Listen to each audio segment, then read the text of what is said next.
మనమంతా లీడర్ల లెక్క ఉండాలబ్బా. మొన్న అల్లు అర్జున్ అన్న బాలయ్య షోలో చెప్పినట్టే మనకు ఒకరితోటి పడతలేదంటే ఆ పాయింట్ వరకే అనుకోవాలి. ఆ మనిషిని విభేదిస్తున్నట్టు కాదని యాది పెట్టుకోవాలి అని చెప్పిండు కదా. మన తెలంగాణ లీడర్లు కూడా గదే ఫాలో అవుతుండ్రు.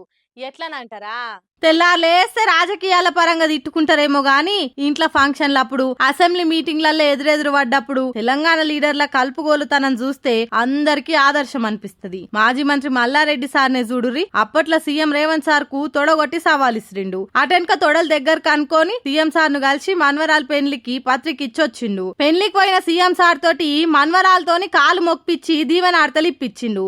ఇప్పుడు మాజీ మంత్రి తలసాని సీను సార్ ను కూడా చూడుర్రి, రేవంత్ సార్ ను పొలిటికల్ గా ఎన్ని తిట్టినా తమ్మి మా తమ్ముని బిడ్డ పెళ్లికి తప్పకుండా రావాలి అని పోయి పెళ్లి పత్రిక ఇచ్చొచ్చింది. ఇయాల తలసాని సీనన్నా నువ్వు పిలిచినాక రాకుంటూ ఊకుంటా నానే, మనం వేరే పార్టీలు ఉండొచ్చు గాని మన దోస్తాని ఇప్పటిదానే యాది మరవకుంటూ వస్తా అని చెప్పిండట సీఎం సారు. ఇట్లా రాజకీయం వేరు, పర్సనల్ గా దోస్తాన వేరు అని చాలా టైంలో ప్రూవ్ చేస్తున్నారు మన లీడర్లు.